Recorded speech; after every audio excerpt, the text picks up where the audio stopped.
Good evening friends. आज की update कुछ इस प्रकार से। आज हम बात करेंगे चीन के HQ-29 मिसाइल डिफेंस सिस्टम की। रिपोर्ट से पता चलता है कि चीन ने HQ-29 मिसाइल डिफेंस सिस्टम को भारत की सीमा से सटे तिब्बत में तैनात किया है। बताया जाता है कि बैलिस्टिक मिसाइलों को रोकने के साथ ही ये सिस्टम निचली कक्षा में स्थित सैटेलाइट को नष्ट करने में भी सक्षम है। चीनी सोशल मीडिया पर एक वीडियो सामने आया है जिसमें HQ-29 लॉन्चरों और इंटरसेप्टर मिसाइलों को ट्रेन से ले जाते दिखाया गया है। इससे पता चलता है कि बीजिंग का यह नया हथियार चीनी रणनीतिक बलों के भीतर ऑपरेशनल स्थिति में पहुंच गया है। मिलिट्री परेड में चीन ने किया था पेश।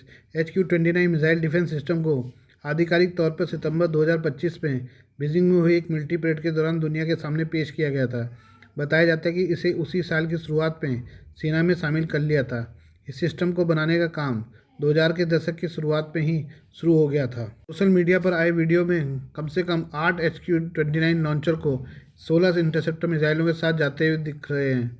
नए फुटेज से पता चलता है कि चीन के पास शायद 2 और HQ-29 बैटरियां मौजूद हैं। यह अनुमान इस बात पर आधारित है कि परेड के दौरान जो लॉन्चर देखे गए थे और वीडियो में दिखने वाले लॉन्चरों पर अलग अलग तरह के पैटर्न बने हुए थे।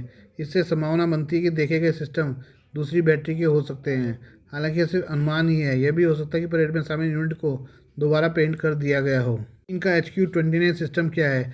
चीन के HQ-29 सिस्टम के बारे में बहुत कम जानकारी है। इसकी विशेषताएं ज़्यादातर आकलन पर आधारित है। अनुमान के अनुसार इसकी रेंज 2500 किलोमीटर तक हो सकती है। चीनी HQ-29 डिफेंस सिस्टम की इंटरसेप्शन ऊंचाई 800 किलोमीटर तक हो सकती है। दूसरे आकलन इसकी ऊंचाई पर इंटरसेप्ट करने की क्षमता को 150 से 600 किलोमीटर तक बताते हैं। मिसाइल की स्पीड मैक 6 से मैक 10 हो सकती है, जो लगभग 7350 से 12250 किलोमीटर प्रति घंटा है। अभी इसकी पुष्टि नहीं हुई है।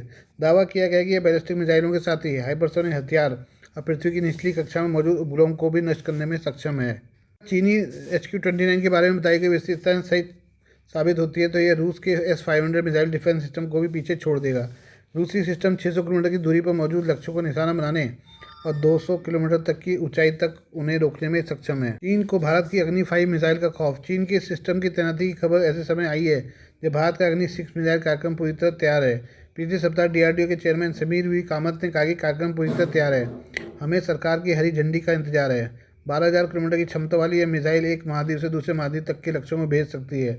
ये एक साथ कई वॉरहेड्स ले जा सकती है, जो इसे आधुनिक युद्धों में और भी खतरनाक बनाती है। आइए बात करें हम नेपाल की। भारत सरकार की ओर से कैलाश मानसरोवर यात्रा का ऐलान किए जाने के तुरंत बाद इस पर विवाद शुरू हो गया है। इसकी वजह नेपाल की सरकार की ओर से किया गया ऐतराज़ है। दरअसल ये यात्रा उत्तराखंड के पिथौरागढ़ जिले के लिपुलेख दर्रे और सिक्किम के नाथुला दर्रे से होनी है। नेपाल का कहना है कि भारत लिपुलेख से इस यात्रा को आयोजित नहीं कर सकता। नेपाल की बालियान सरकार ने इस पर अपने देश का हिस्सा कहा है।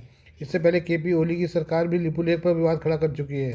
भारत ने नेपाल के दावों को खारिज किया है, लेकिन काठमांडू में बैठने वाली सरकार इसे मुद्दे को छोड़ना नहीं चाहती है।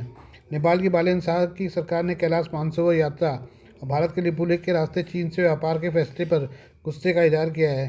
नेपाल के विदेश मंत्रालय की ओर से कहा गया कि महाकाली नदी के पूरब में लिम्पी अधूरा लिपुलेख और काला पानी 1816 की सुगौली संधि के बाद से नेपाल का हिस्सा है। बीते साल सितंबर में नेपाल के तत्कालीन प्रधानमंत्री KP शर्मा ओली ने चीनी राष्ट्रपति शी जिनपिंग के सामने यह मुद्दा उठाया था। इससे पहले साल 2020 में लिपुलेख दर्रा भारत और नेपाल के बीच विवाद का मुद्दा बना था। उस समय नेपाल सरकार ने इस क्षेत्र में भारत की सड़क बनाने पर आपत्ति जताई थी। नेपाल ने अपने नक्शे में भी लिपुलेख को दिखाया है। नेपाल के निवर्तमान राजदूत शंकर प्रसाद शर्मा ने एक कार्यक्रम में कहा कि एक बार जब सीमा जैसा कोई मुद्दा संविधान में शामिल हो जाता है तो किसी भी सरकार के लिए उसे बाहर आना आसानी नहीं रह जाती। साफ है कि बालियान शाह इस मुद्दे का कड़ा रुख दिखाएंगे। ऐसे में जरूरी है कि बातचीत और कूटनीति के माध्यम से चीज़ों को सुलझाया जाए। नेपाल ने लिपुलेख पर दावे का आधार सुगौली संधि को बनाया है। एक के बाद एक नेपाल से आई अलग अलग पार्टियों की सरकारों ने आधिकारिक संचार और राष्ट्रीय नक्शे के जरिए अपनी स्थिति एक जैसे बनाए रखा है। नेपाल की सरकार, विपक्ष और मीडिया इस मुद्दे पर काफ़ी हद तक एकमत दिखता है कि लिपुलेख दर्रे पर उसका अधिकार होना चाहिए। लिपुलेख दर्रा भारत, चीन, तिब्बत और नेपाल के त्रिकोणीय जंक्शन पर है। यह 6 दशकों से भारत का हिस्सा है, लेकिन नेपाल इस पर अपना दावा करता है। नेपाल में पूर्व की KP ओली सरकार ने इससे भारत से तनातनी की थी। अब बालियान शाह सरकार ने इस इलाके को नेपाल का बताया है। लिपुलेख दर्रे से भारत चीन व्यापार को लेकर भी नेपाल नाखुश है। बात करें हम ईरान और अमेरिका की। अमेरिकी राष्ट्रपति डोनाल्ड ट्रंप ने ईरान को धरती के नक्शे से मिटा देने की धमकी दी है, जिसके बाद दोनों देशों के बीच जुबानी जंग तेज हो गई है। खाड़ी में प्रोजेक्ट फ्रीडम की घोषणा के बाद ट्रंप ने कहा कि अगर ईरान अमेरिकी जहाज़ों पर हमला किया तो उसे धरती के नक्शे से मिटा दिया जाएगा। ट्रंप ने फॉक्स न्यूज़ पर सोमवार को एक इंटरव्यू के दौरान यह धमकी दी है। उनका बयान ऐसे समय आया जब ईरान ने कुछ अमेरिकी जहाज़ों पर हमला किया जो अमेरिकी राष्ट्रपति के निर्देश पर हरमुज जलडमरू मध्य को पार करके फारस की खाड़ी में जा रहे थे। ईरान का अमेरिकी सैन्य जहाज़ों पर हमला। ट्रंप की इससे पहले ट्रूथ सोशल पर दावा किया कि ईरान ने कुछ जहाज़ों पर हमला किया जब वे जलडमरू मध्य से गुजर रहे थे। 28 फरवरी को ईरान के साथ युद्ध शुरू होने के बाद से ये आम ऊर्जा जलमार्ग प्रभावी रूप से बंद है। ट्रंप ने इस जलमार्ग को खोलने के लिए प्रोजेक्ट फ्रीडम की घोषणा की है। उन्होंने दावा किया कि पूरी दुनिया के देशों ने अमेरिका से अपने व्यापारिक जहाज़ों को छुड़ाने में मदद मांगी है जो हॉर्मुज़ जलडमरू मध्य में महीनों से फंसे हुए हैं। पर ट्रंप ने दावा किया कि अमेरिकी सेना ने ईरान की 7 छोटी फास्ट बोट को निशाना बनाया है। ट्रंप के इस दावे पर ईरान ने पलटवार किया है। ईरान के विदेश मंत्री अब्बास अरागची ने ट्रंप के प्रोजेक्ट फ्रीडम को प्रोजेक्ट डेडलॉक बताया है और कहा कि अमेरिका को सावधान रहना चाहिए, कहीं कोई बुरा चाहने वाला उसे फिर से दलदल में न घसीट ले। उन्होंने यूएई को भी ऐसा ही करने की सलाह दी। ईरान की संसद के स्पीकर मोहम्मद बाघेर गालिबाफ ने भी अमेरिका पर हमला बोला है। पिछले महीने इस्लामाबाद में तेहरान के मुख्य वार्ताकार गालिबाफ ने कहा कि अमेरिका ने हॉर्मुज़ जलडमरू मध्य में जहाजरानी और ऊर्जा सुरक्षा को खतरे में डाल दिया है। एक्स पर एक पोस्ट पर उन्होंने अमेरिका पर युद्ध विराम के उल्लंघन और जलडमरू मध्य में नाकाबंदी थोपने का आरोप लगाया। उन्हें अमेरिका को चेतावनी देते हुए कहा कि ईरान ने अभी शुरुआत भी नहीं की है। आइए बात करें पुलित्ज़र पुरस्कार की।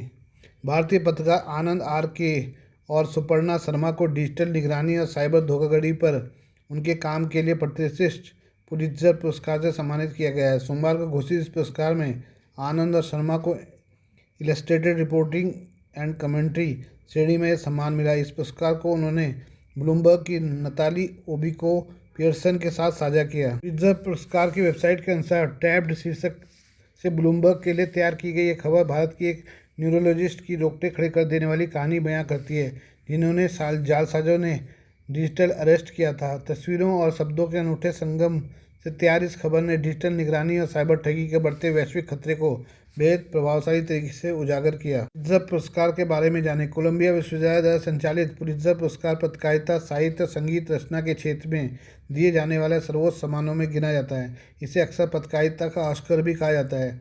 इसकी स्थापना हंगेरियन अमेरिकी पत्रकार और प्रकाशक जोसेफ पुलित्ज़र की वसीयत के बाद 1917 में हुई थी। इसका मुख्य उद्देश्य पत्रकारिता, साहित्य, संगीत रचना में उत्कृष्टता को प्रोत्साहित करना है।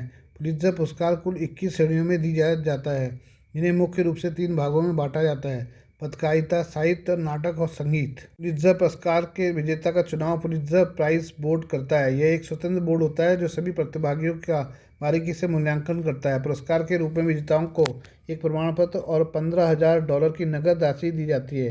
पुलित्ज़र पुरस्कार जीतने वाले भारतीय। गोविंद बिहारी लाल पुलित्ज़र पुरस्कार जीतने वाले पहले भारतीय थे। उन्हें आज़ादी से पहले 1937 में पुलित्ज़र पुरस्कार मिला था। इसके बाद 2000 में झुम्पा लाहिड़ी को उनकी किताब इंटरप्रेटर ऑफ मेलोडीज़ के लिए पुलित्ज़र पुरस्कार मिला। 2011 में सिद्धार्थ मुखर्जी को उनकी पुस्तक the emperor of all melodies के लिए पुलित्ज़र पुरस्कार दिया गया। 2018 से 2022 में दानिश सिद्दीकी को फीचर फोटोग्राफी के लिए मरणोपरांत पुलित्ज़र पुरस्कार से नवाजा गया। Please do like, share and subscribe this channel of my news, views and analysis by Prakash.